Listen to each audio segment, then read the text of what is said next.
But suppose you throw a coin enough times. Suppose one day it lands on its edge.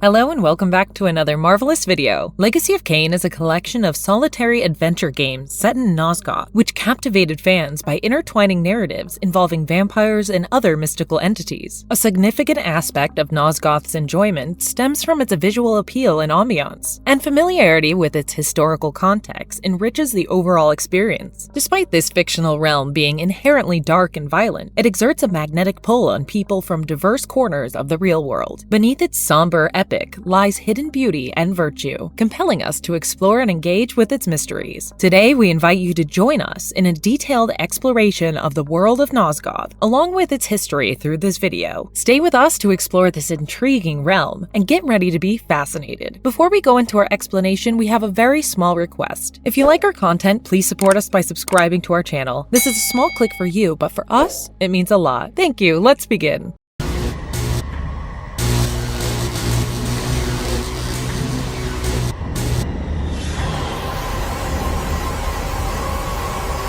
World of Nosgoth. The Nosgothic realm flourishes as a vibrant community driven by creativity. This creativity takes on diverse form, including artwork and writing, technological advancements in programming, profound explorations of lore, and thought-provoking philosophical discussions. These pursuits are sparked by the imaginative geniuses behind the Legacy of Kain series, serving as a wellspring of inspiration for the community's members. Originally beginning development in 1993 and making its debut in the game Blood Omen: Legacy of Kain, released in 1996, the world of Nosgoth has continuously evolved and expanded through subsequent installments in the series. The universe of Nosgoth has been supplemented with an amalgamation of compelling concepts and themes drawn from various literary inspirations, including Shakespearean theater, vampire mythology, Gothic culture, and the Gnostic belief system, and steampunk. Nosgoth is depicted as a dying world, and each installment in the series portrays various stages of its transformation from prosperity to desolation, albeit not in chronological order. The central and recurring theme throughout the storyline of the entire series revolves around the ultimate destiny of Nosgoth, its potential for redemption, and the restoration of its former glory, which remains unresolved up until Legacy of Kain: Defiance, which came out 20 years ago. The games mostly unfold within a confined area, leaving it unclear whether Nosgoth refers to the entire world or just a particular region. The extensive landmass encompassed by the term Nosgoth, which includes various entities that might be seen as independent nations, could imply that Nosgoth is a continent. However, there have also been suggestions that it is a world or planet in its entirety. Given that no game in the series has explored regions beyond Nosgoth, and there have been no mentions of lands outside its barriers, some individuals have speculated that Nosgoth could be a complete world of its own, or a supercontinent similar to Pangaea. So far, all maps of Nosgoth have depicted it as an expansive landmass, with the only known ocean situated to the south and west. Nosgoth is a vast realm with a diverse environment that includes woods, mountains, plains, and marshes, although it appears to contain few non-polar desert regions. Real-world seasons, such as winter, are mentioned, suggesting that the region undergoes unique climate variation. The general climate appears to be temperate, similar to northern Central Europe's. Across the different timelines and eras in Nosgoth, the landmarks within the realm have undergone changes and fluctuations. Some features present in earlier periods cease to exist as time moves forward. Nevertheless, a few significant points of interest remain constant and endure throughout multiple ages. The bulk of villages, towns, and cities in the series are explored during times when humans have sovereignty over Nosgoth. Consequently, these villages resemble their real-world counterparts from the relevant historical periods. Surprisingly, many of these villages in Nosgoth have pseudo-Germanic name practices, particularly in the realm's northern and central part. The geography of Nosgoth plays a crucial role in reflecting the game's underlying theme. Each distinct region within Nosgoth symbolizes various aspects of the human condition, such as life, death, and decay. These themes are explored and brought to life through the characters' experiences throughout the games. The physical manifestation of these themes in the geography of Nosgoth further enhances the depth and richness of the storytelling, creating a captivating and immersive gaming experience.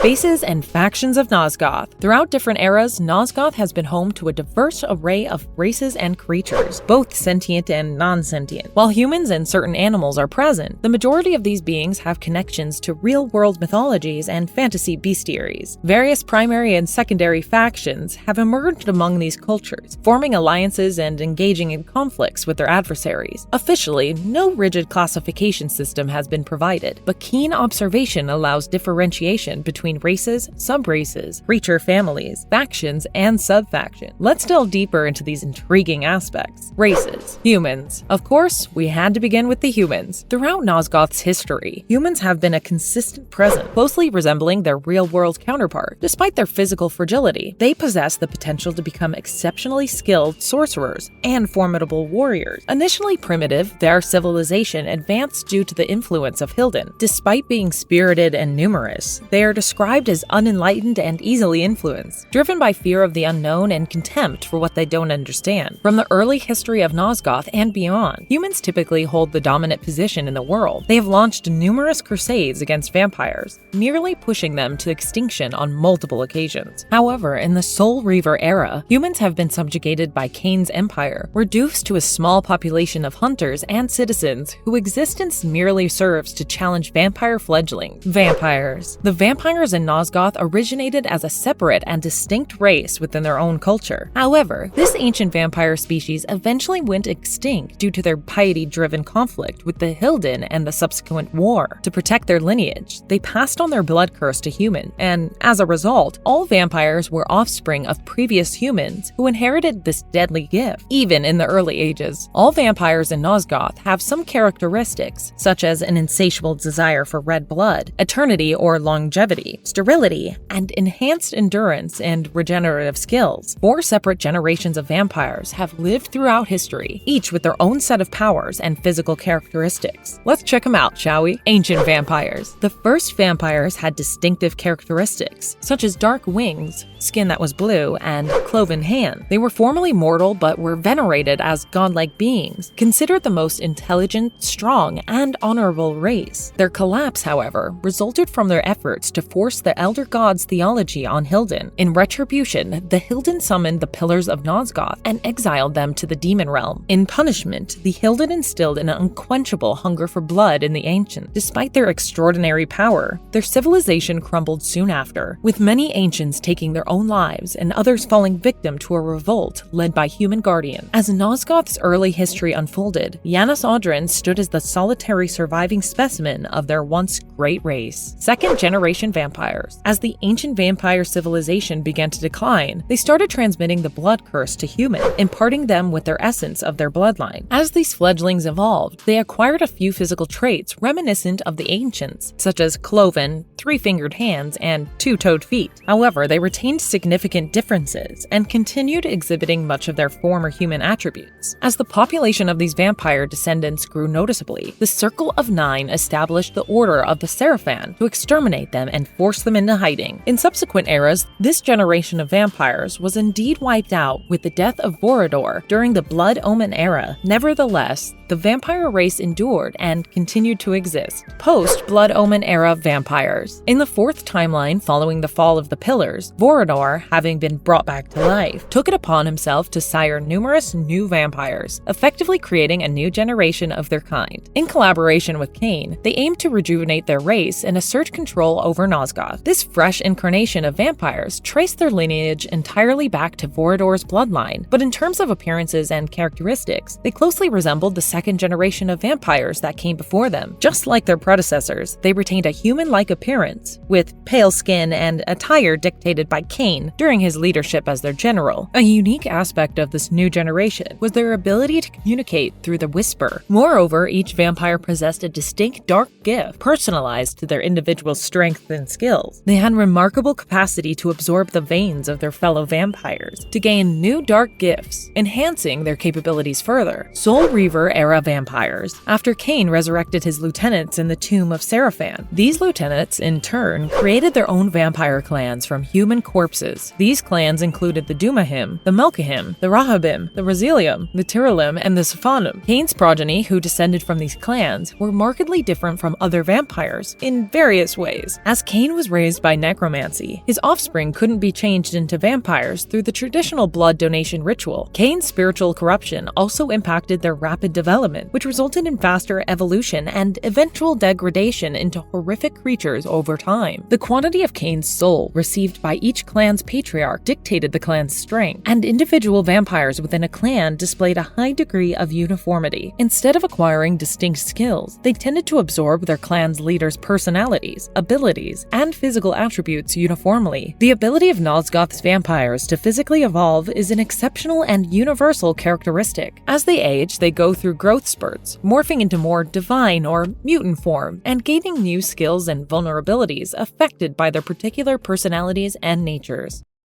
The Hilden. The Hilden are an ancient species known for their technical skill and prosaicism. They have distinguishing characteristics such as protrusive, jagged bone formations, small wing-like appendages, uneven musculature, and pale skin varying from crystal white to light brown or green. They rejected the concept of the Wheel of Fate and faced oppression from the ancient vampires, a race similar in power but different in methods and intentions. Initially fair in appearance, the Hilden engaged in a war with the vampires, which resulted in their banishment to the demon realm. The chaotic magic of this realm distorted their bodies into a warped, grotesque version of their former beauty. To resist the corrupting impact of their confinement, the Hilden created glyph magic and other scientific equipment throughout time, hoping to discover a route back into the material realm. They have the power to perceive the time stream in an unknown manner, allowing them to manufacture and exploit the historical paradoxes generated by Kain and Raziel. To some extent, they can be further segregated into two types. Pre-banishment Hilden. Even before their exile, ancient history and images in Nosgoth suggest that the Hilden possessed both inquiring and scientific impulses and graceful and exquisite physiology. During the conflict, however, several members of their species resorted to mass genocide to achieve triumph. Following their forced exile, they retaliated against their enemies with the non-lethal yet indirectly fatal act of unleashing the Blood Curse. The Binding, which was seemingly intended to be the downfall of the Hilden, effectively led to the extinction of this subrace. Despite this, one of the Hilden, known as the Seer, escaped exile and maintained her youth far into the post-Blood Omen era. Post-banishment Hilden. Following their exile, the Hilden deteriorated physically, becoming hideous and malnourished. It was unclear if their inherent nature was wicked or if the chaotic nature of the demon realm drove them insane. Regardless, they felt deep hatred for their exile and a strong desire for vengeance against the vampires. One of its commanders worked tirelessly to return to the material realm, gathering a great army and organizing the Pillar's corruption. Even from behind their prison walls, the Hilden could possess material corpses and, on occasion, living beings. Through these vessels, they significantly influenced the course of Nosgoth's history, extending their reach beyond the physical realm. While Kain managed to hinder their progress, the Hilden vowed to return, indicating that their pursuit of revenge was far from over.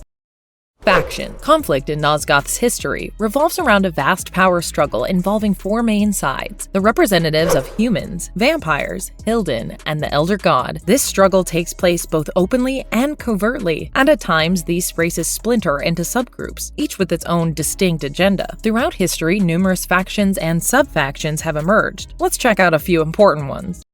The ancient, primitive cult. In Nosgoth's unrecorded history, a cult of worshippers was devoted to the Elder God, operating within the subterranean ruins. The specifics of their practices and beliefs are not well documented, but it's evident that they venerated and served the enigmatic Elder God in some manner during that time. The cult's activities and influence remain shrouded in mystery and intrigue in this ancient era. The Cabal. The resistant movement in Meridian, known as the Cabal, was led by Vorador and his vampire descendants. Its primary purpose was to resist and oppose the rule of the Seraphim Lord, who held dominion over the region. Vorador and his followers played a crucial role in supporting Kain after his defeat, nursing him back to health and assisting him in his quest to challenge the oppressive regime of the Seraphim Lord. The Cabal's actions were instrumental in the fight against the Seraphim Lord's rule and aiding Kain in his journey of vengeance and liberation. The Guardians of Circle 9. The Guardians are an oligarchy of immortal sorcerers who govern the Pillars of Nosgoth. Their responsibility involves maintaining the balance and stability of the pillars, crucial elements that sustain the realm. Whenever one of the Guardians is killed, a new Guardian is born to take up the vacant position, ensuring that the pillar's governance endures. These immortal sorcerers play a vital role in the well-being of Nosgoth, upholding the ancient tradition and duty passed down through generations. The Seraphan were a devoted monastic order of warrior priests, established by the Circle with the primary mission of combating the growing vampire population in Nosgoth. They were specifically created to eliminate the threat of vampires and maintain balance in the realm. Once their mission of purging the vampires was accomplished, the Seraphans gradually faded from history, their presence and significance diminishing over time. Despite their historical importance in the vampire purge, they eventually receded into obscurity as their original purpose was fulfilled. Culturally, Nosgoth is diverse, and morality is not simply black and white. Different races and time periods hold varying religious beliefs, leading to a multifaceted landscape of ideology. Each faction and individual have their own motives, with everyone believing that they are doing what is right according to their own belief system. This complexity adds depth to the conflicts and motivations driving the events in Nosgoth's rich history. In addition to the major sapient races and factions, Nosgoth is teeming with many creatures, many of which possess supernatural qualities. These creatures can be loosely or strictly categorized into broader groups such as animals, demons, and more. These various supernatural beings contribute to the rich and fantastical ecosystem of Nosgoth, adding depth and intrigue to the world's lore and adventures.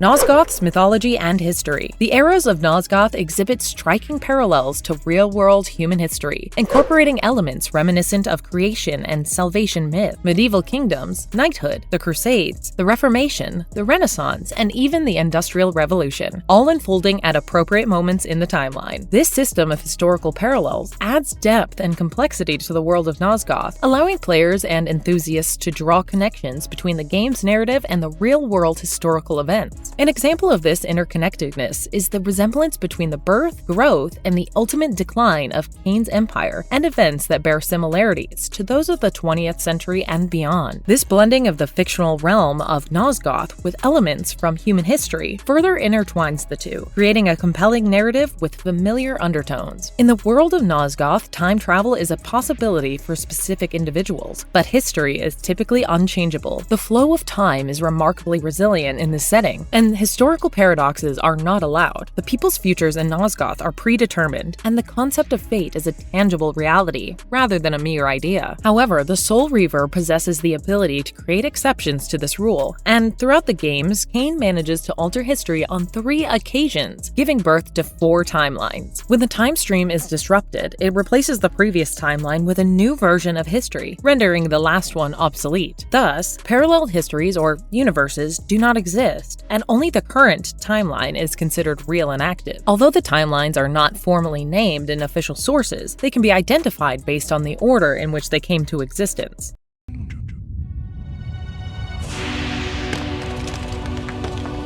The pleasures of the flesh are no longer.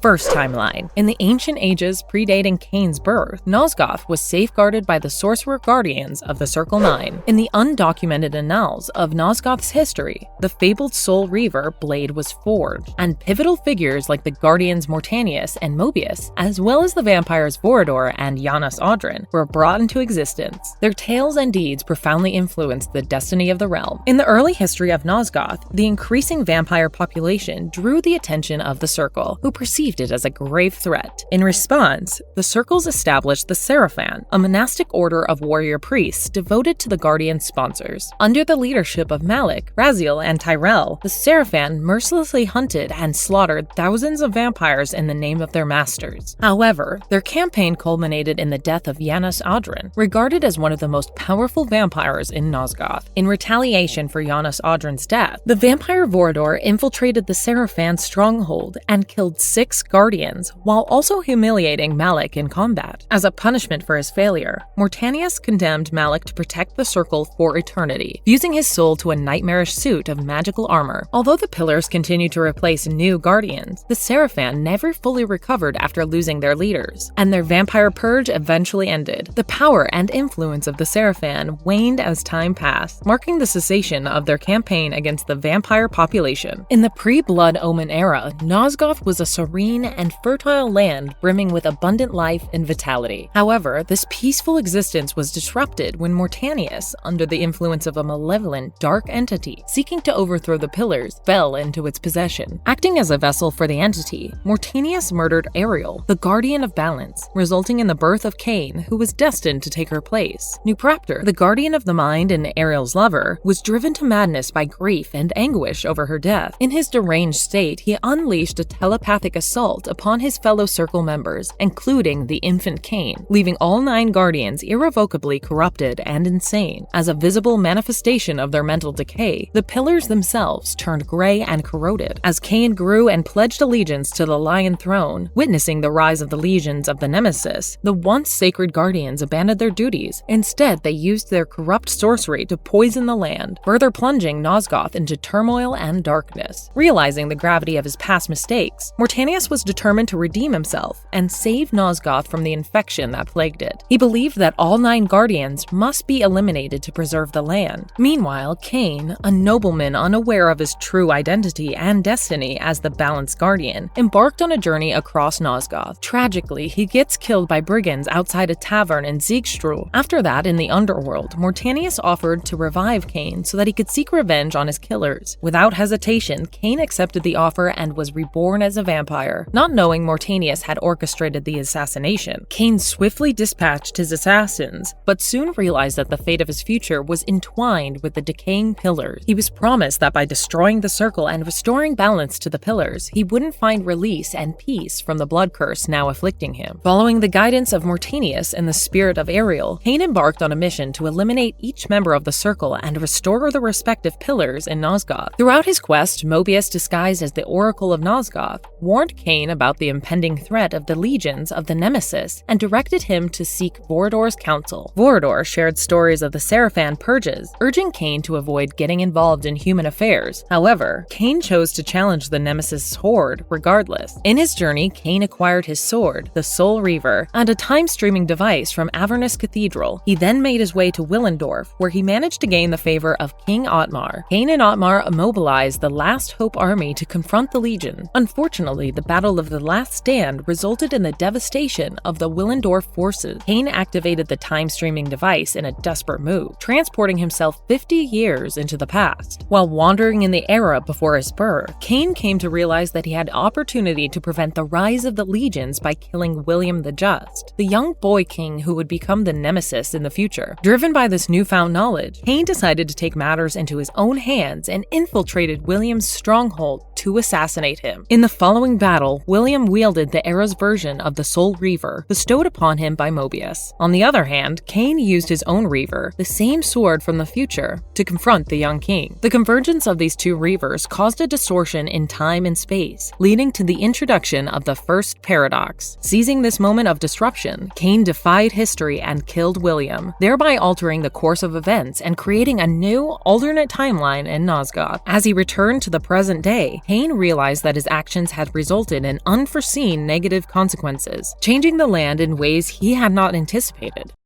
Second timeline. In this altered timeline, the legions of the Nemesis never came into existence due to Kain's actions in the past. However, Mobius seized the opportunity upon William's death and manipulated it to present him as a martyr, sparking a renewed hatred of vampires among the populace. Mobius formed a mercenary army sponsored by the people, and together, they launched a crusade against the vampires. Over the course of a few decades, the vampires were driven to the brink of extinction. Kain arrived in his timeline just in time to see Vorador's execution, the era's sole remaining vampire. In retaliation, Kain fought back against the Morbius horde, killing the Time Streamer. Regardless, the harm had been done. Kain was the only living vampire in Nosgoth when Mortanius called him to the Pillars, where he was ultimately forced to face his fate. Finally aware of Mortanius' scheme to manipulate him and destroy the Circle, Kain engaged in a fierce battle with the Death Guardian and managed to defeat the dark entity that emerged from Mortanius' corpse. As the Pillars stood on the brink of restoration, Kain came to a profound realization that he was the Balanced Guardian, and only through his own self-sacrifice could could the pillars be fully healed. Faced with this momentous decision, he had to choose between sacrificing himself to restore the world or refusing the sacrifice, leading to the world's corruption. Rather than embracing oblivion, Kain opted for the latter alternative, electing to safeguard the vampire race from impending extinction and asserting dominion over the world in its condemned state. As a consequence of his choice, the pillars collapsed, ushering in a significant change of the fate of Nosgoth. Ironically, appreciating the consequences of his choice, Kain established his fledgling empire at the ruined pillars, with the unrepaired balance pillar serving as the foundation of his throne. 5 centuries later, he embarked on his ambitious conquest of the land, determined to recruit followers for his cause. As a vampire raised by necromancy, Kain could not transform other vampires through conventional method of the blood gift. However, he found an alternative way to create new vampires. By infusing a small part of his vampire soul into a corpse, he could reanimate it as a fledgling vampire. To achieve this, Kain sneaked into the long-forgotten Tomb of the Seraphan, where the bodies of 6 martyred commanders were well preserved and unaffected by the decay of death, and performed the process on them. Traversing from tomb to tomb, Kain bestowed his gift on every one of the Seraphan graves: Raziel, Tyrell, Duma, Rahab, Zafan, and Malachi, precisely in that sequence, reviving them as his firstborn son and loyal lieutenants for his burgeoning empire. Due to the extended time that they had been deceased, the 6 lieutenants had lost memories of their human lives, and as a result, they remained oblivious to their Seraphan origins and Kain's sardonic private jest. Aligned with Kain's wishes, they established their own clans, turning the corpses of their human victims into their loyal followers. Within a century, the Nosgoth humans had been controlled by Kain's minions. Over the following centuries, the vampires transformed, adapting and evolving their bodies. During Kain's rule, numerous landmarks and settlements in Nosgoth suffered destruction, and humanity's final stronghold became the city, situated north of the now turbulent Lake of the Dead, which was plagued by a fierce whirlpool known as the Abyss. Employing enslaved people, Kain had the Sanctuary of the Clans constructed around the ruins of the collapsed pillars, serving as a symbolic shrine for the new era. Massive furnaces were erected to emit smoke into the sky, providing a shield against the harmful effects of the sun. However, Kain eventually realized that the pillars held greater significance beyond being merely a human structure. Left unrestored, they could not prevent corruption from infiltrating the land like poison, turning his empire into an irredeemable wasteland. After Raziel's execution, the state of Nosgoth deteriorated further, and when Raziel returned centuries later, the vampire clans had transformed into monstrous creatures and scattered across the land. During this time, Nosgoth was plagued by cataclysmic events, seemingly on the verge of collapse. Engaged in battles against his mutant brethren, Raziel had a crucial encounter with Kain at the pillars. Kain wielded the Soul Reaver against Raziel in the confrontation, but the blade shattered when he attempted to strike him down. The soul-devouring power within the blade was then released, binding itself to Raziel, becoming his symbiotic weapon. Interestingly content with the outcome, Kain led Raziel into the northern waste, where an unforeseen event sent them both back into the past of Nosgoth. Before the pillars were established, the ancient vampires engaged in a destructive war against an unidentified enemy race, leading them to construct the pillars to banish their foes to the demon realm. Unfortunately, this act caused the vampires to be cursed with an insatiable bloodthirst. In this era, the Reaver held immense religious significance to the vampires, representing their eventual salvation. While visiting the Seraphan stronghold, Raziel encountered Kain, who shared the story of the Nemesis and the First Paradox. Kain argued that his destiny had been artificially manipulated due to his alterations in history, and he aimed to create more paradoxes to reclaim his original fate and restore Nosgoth. In an attempt to defy the time stream, Raziel inadvertently triggered the second paradox, extending Kain's life and causing him another shift in the timeline.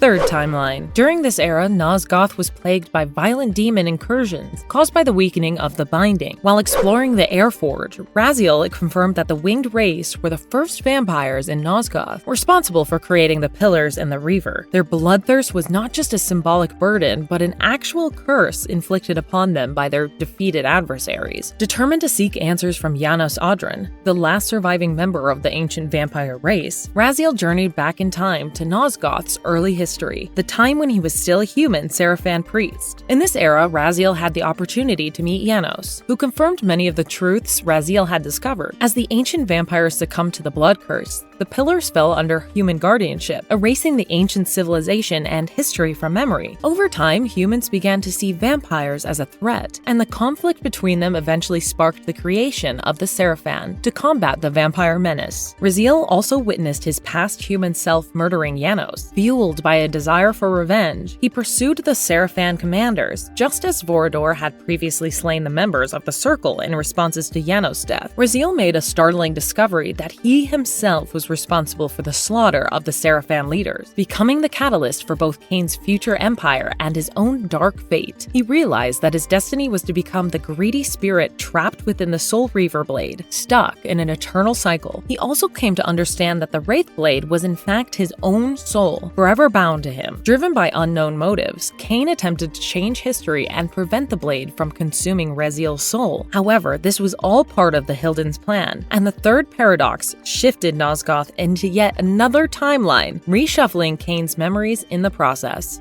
Fourth timeline. The paradox altered Kain's past, resulting in a timeline where Vorador was resurrected after his death and joined forces with Kain to build a new generation of vampires aiming to conquer Nosgoth. In response, the Seraphan Lord, who was actually the dark entity that had possessed Mortanius and a leader of the Hilden race, gathered a new version of the Seraphan to thwart Kain's plans. He gained entry to the material realm after the Pillars collapsed and engaged in a lengthy vampire-Seraphan war for decades. 2 centuries after the Pillars' collapse. This war culminated in the Battle of Meridian, with the Seraphan emerging victorious. Further 2 centuries later, a young Kain was revived by the Cabal, a vampire resistance group operating in the Meridian, to overthrow the Seraphan regime. Guided by Vorador, Kain eliminated several traitor vampires who had played a role in his previous defeat, discovered the origins of the Hilden lore, and found Janos Audron alive but held captive by the Hilden. The vampires worked together to destroy the Hilden Gate, but Janos fell into the demon realm during the conflict. Despite this setback, Kain emerged victorious, defeating the Hilden Lord with the Soul Reaver. He then set out to challenge the leaderless Seraphan and ultimately establish his empire, just as he had done before. After the third paradox in Nosgoth's history, Raziel realized that he couldn't escape his dreadful destiny. He retreated into the spectral realm, where he could remain for the next 5 centuries. Meanwhile, the Elder Kain, determined to find Raziel, followed a lead from Mobius and journeyed into the vampire citadel. There, he uncovered another part of Nosgoth's history. The ancient vampires did not willingly relinquish their control over the Circle of Nine. The humans of Nosgoth overthrew them. The human guardians Mobius and Mortanius led a revolt against the vampires, seizing control of the Pillars to avoid the blood curse upon coming of age. This rebellion was secretly orchestrated by Mobius's master, the Elder God. After a series of events, Raziel and Kain's paths intersected once more in the Blood Omen era. By now, both had gained a profound understanding of Nosgoth's history and were convinced that they were destined to be 2 opposing champions, the vampire and Hilden heroes destined to decide the fate of Nosgoth, according to the Vampire Citadel prophecies. However, it was revealed that Raziel was both of these figures, possessing free will that allowed him to choose his path in the conflict. On the other hand, Kain was the Scion of Balance, destined to restore the Pillars to vampire control. It was discovered that the ancient vampires had initiated the Vampire Hilden War in the name of the Elder God, but when they were afflicted with the blood curse, the Elder God rejected their race, leading many of them to choose suicide in hopes of returning to the Wheel of Fate. Raziel defied Kain's wishes after discovering the Heart of Darkness and resurrected Janos Audron. Following this, during the Pillars' collapse, the Hilden Lord possessed Janos, destroying Raziel's body and opening the Hilden Gate. This event confirmed the bleak future that Kain had feared. Kain began to doubt whether his efforts to restore Nosgoth had been in vain. However, Raziel eventually cleansed Kain of the corruption of the Pillars and willingly entered the Reaver Blade as history demanded. With his soul purified, Kain could finally sense the Elder God for the first time. Raziel came to the realization that all the conflicts and struggles throughout history, along with the fear and hatred, were merely means to keep the Wheel of Fate turning. He saw that all souls were trapped, prisoners of an endless cycle of existence, living distracted and unfulfilled lives until death returned them to the wheel, always unaware of the truth. In a fierce battle with the Elder God, Kain inflicted damage upon him using the Soul Reaver, but the Elder God survived in the chaos of the Spirit Forge's destruction. Kain found solace in the hope brought by Raziel's sacrifice, as it gave him the possibility of someday restoring balance. However, despite this potential, he lamented that he could never restore Nosgoth's lost innocence.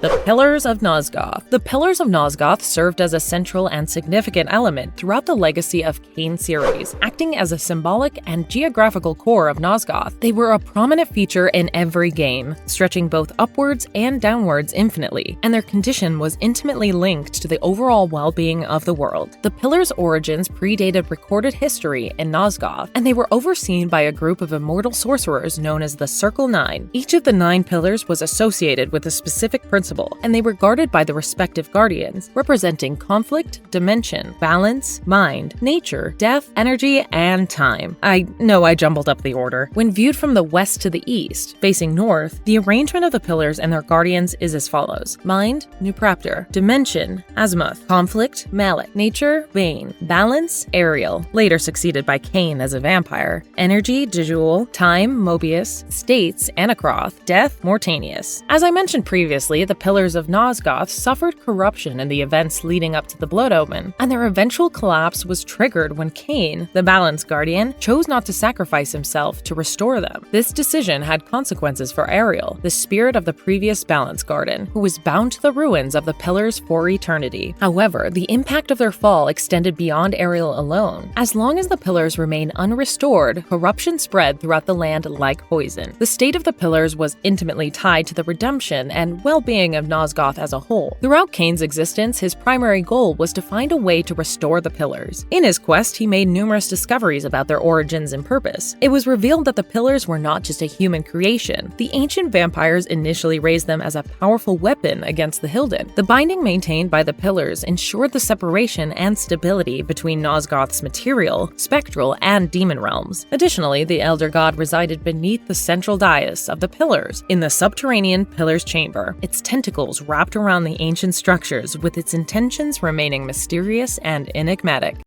Endings and Interpretations. Chapter 12, To the End, serves as the concluding level in Blood Omen, Legacy of Kain. It marks the culmination of the game's narrative, and provides players with a critical decision that determines the final cinematic. After Kain's triumphant victory over the Dark Entity and the restoration of 8 of the Pillars of Nosgoth, a profound revelation dawns upon him. He is the missing Pillar Guardian, representing the Pillar of Balance. Faced with this realization, Kain is presented with a momentous choice that will shape the world's fate. The player has 2 options to choose from. Option 1, sacrifice. Choosing to sacrifice himself, Kain embraces his destiny, knowing that it will lead to his own demise. However, his selfless act restores the balance to Nosgoth, bringing back abundance and vitality to the world. The camera pans through flourishing landscapes filled with lush fields, vibrant trees, majestic mountains, and shimmering lake. During this scene, the spirit of Ariel, the former Balance Guardian, makes an appearance, contemplating Kain's existence. She reflects on how he had lived and died in relative obscurity, yet his sacrifice has ensured the enduring equilibrium of the land. Ariel concludes her speech with a cryptic remark, stating that shades cast no shadows, alluding to the profound and mysterious nature of the afterlife, or the consequences of Kain's sacrifice. Option 2, refusal. By rejecting the sacrifice, Kain decides not to restore the Pillars, prolonging his own existence. However, this choice comes with a heavy cost, as the Pillars collapse, causing corruption to spread throughout Nosgoth. The once vibrant land turns into a desolate wasteland under the grip of decay. Embracing the blood curse as a gift, Kain sets his throne amidst the ruins of the Pillars, reveling in the vampiric power. He raises a goblet filled with the blood under the crimson sky, celebrating his immortality. With a triumphant laugh, he realizes that Borodor was right all along. Vampires are akin to gods whose purpose is to control and cull the human population, asserting their dominance over them. This epiphany marks the completion of Kain's quest as he fully embraces his role as a vampire lord in the desolate world he has shaped. The desire for a return to the Legacy of Kain franchise is indeed strong among fans. With Square Enix's careful approach and dedication to allowing ample time and effort, there is great potential for creating a game that captures the essence of the original series and captivates both old and new audiences alike. By respecting the franchise's legacy and maintaining the elements that enthralled fans in the past, a new installment could be just as unique and memorable as the beloved series that has left a lasting impression on its dedicated fanbase. Patience and attention to detail will be essential to ensure that any future installment lives up to the high expectations set by its predecessor, which brings us to the next part of our video. But does one ever truly have a choice? one can only match, move by move, the machinations of fate.